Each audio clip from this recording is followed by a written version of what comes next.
I don't want to hurt your feelings. But the truth is, you've never mattered all that much to me. That right there is the most brutal act of betrayal in Better Call Saul. And it's a strange one to be obsessed with, because on paper, almost nothing happens in it. But beneath the surface, it's the exact psychological blueprint that created Saul Goodman. I'm going to walk you through the whole thing, including the tiny detail most people miss that changes the meaning of this entire exchange. You don't have to make up with me. We don't have to understand each other. Things are fine. I've rewatched it more times than I'd care to admit, and I still notice new little things in it every time. So today, I want to walk you through the whole thing. I would maybe do some things differently. I just thought you should know that. That you have regrets. Yeah, I have regrets. The whole thing is built on top of a case. Jimmy, our guy, has stumbled onto something big. There's a retirement home called Sandpiper Crossing that's been quietly robbing its elderly residents, overcharging them and skimming money from people who trusted them with everything. And Jimmy cracks the whole thing open basically by himself. Allowance, and all the rest goes into my savings account. It's really all very above board. A lot of places do it this way. This is how they do it for everybody around here? Well, yes, they try to make everything easy for us. He spots the dodgy invoices, he collects more, he goes digging through their dumpsters at night for shredded documents, and at one point, he's literally scribbling a legal demand letter on a roll of toilet paper in their bathroom. Clients of James M. McGill. This is to inform you that the week will be forced to... Because they won't even let him near his own clients.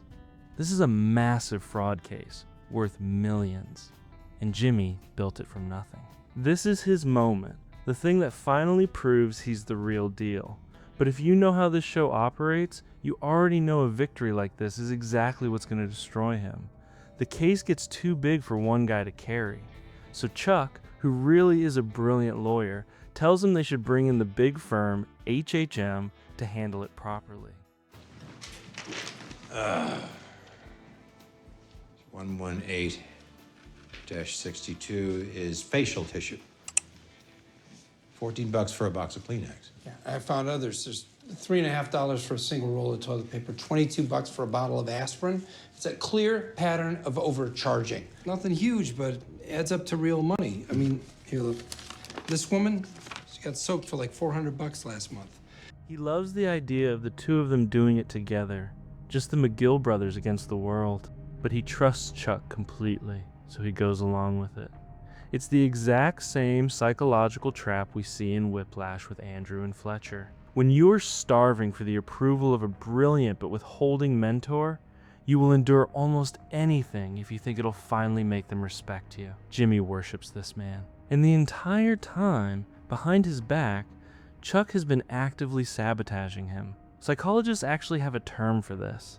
It's confirmation bias on steroids. Chuck's entire sense of self-worth relies on Jimmy being a screw-up. If Jimmy actually becomes a legitimate, successful lawyer, Chuck's superiority complex completely collapses. So he needs Jimmy to fail. And then Jimmy finds out the truth. It was Chuck.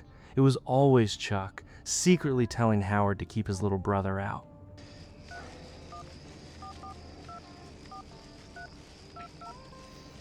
Yes, hello. No, it's me. Chuck says what he really thinks. You're not a real lawyer. You're slipping Jimmy. Jimmy with a law degree is like a chimp with a machine gun. That's how his own brother sees him, as a threat to be managed. University of American Samoa, for Christ's sake? An online course? What a joke. I worked my ass off to get where I am. And you take these shortcuts and you think suddenly you're my peer? So that wound has been festering for a long time before we ever get near this scene, and the two of them go to war. It gets so bad that Jimmy eventually humiliates Chuck in open court, which I have covered in another video you can check. Anyway, that public breakdown is the beginning of the end for Chuck. By the time we reach this episode, his own firm has forced him out. Howard pays him $9 million just to make him go away quietly. And just like that, The career and the reputation Chuck held over everyone his whole life are gone. In psychology, this is known as a severe narcissistic injury. When someone with a massive ego loses their power, they instinctively find someone weaker to humiliate just to feel strong again. Think about Logan Roy in Succession. Whenever he gets backed into a corner, he immediately verbally destroys whichever one of his kids is closest. That is exactly where Chuck is at. So keep all of that in mind. So this is where the scene actually comes from. Right before it, Kim, Jimmy's partner, and the person he loves most in the world gets into a serious car crash.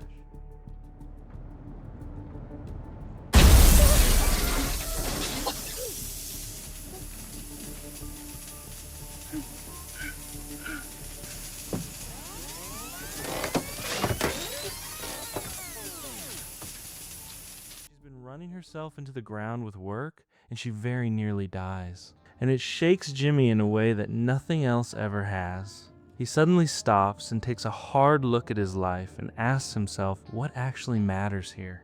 And then he decides to go and make peace with Chuck.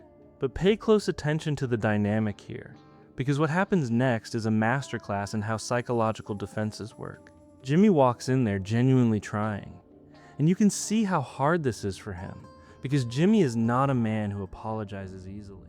All right, yes, you are within your rights to advertise using your own name. However, in my estimation, the billboard clearly and intentionally duplicates elements of the Hamlin mcgill logo. You're actively copying their established brand for your own gain.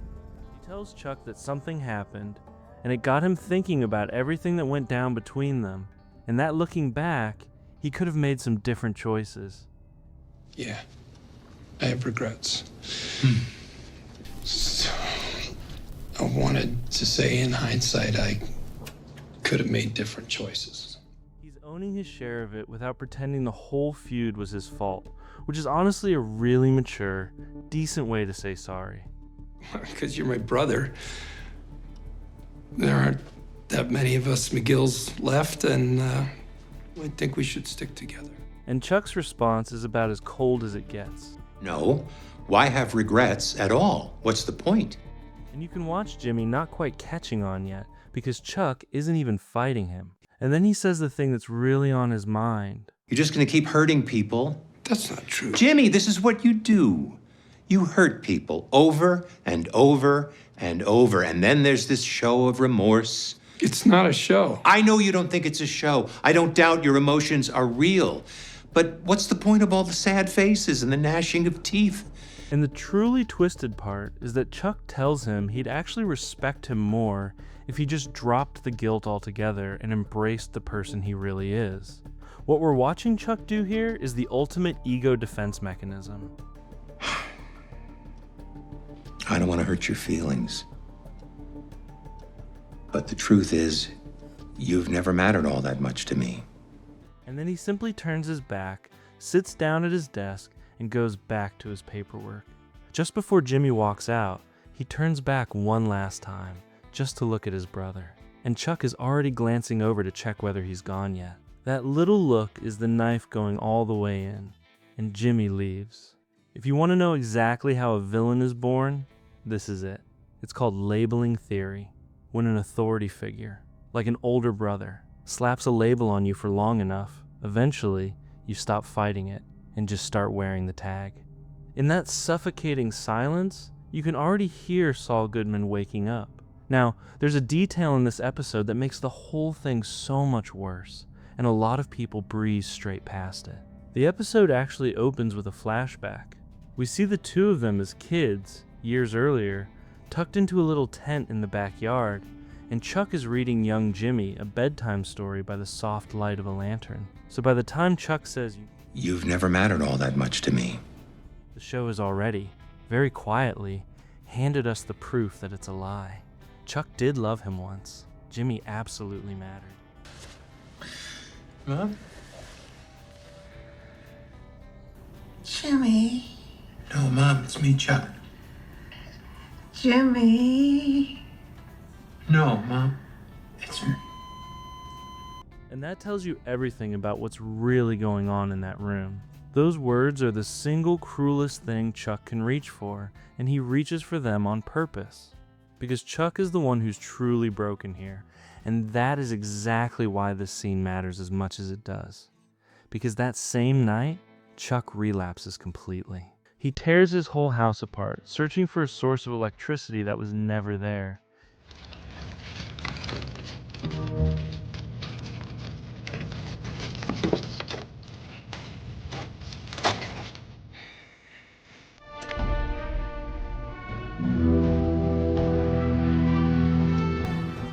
The same kind we saw in that childhood flashback, and the house goes up in flames with him inside it.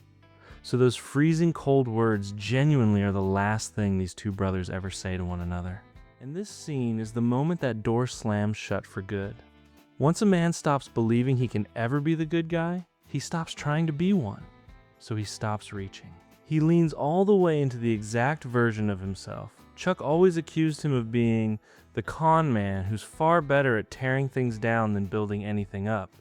So when people argue about the single most important scene in Better Call Saul, they usually point to the big courtroom showdowns or the cartel stuff with Lalo and Gus.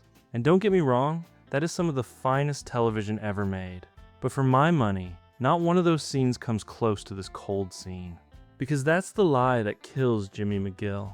Everything he becomes after this, all the way through Breaking Bad, every clever, awful, brilliant thing he does, you can trace the whole lot of it back to this one afternoon, and a handful of words. You've never mattered all that much to me. If this changed how you see the scene, drop a like, leave a comment with your thoughts, and hit subscribe for more.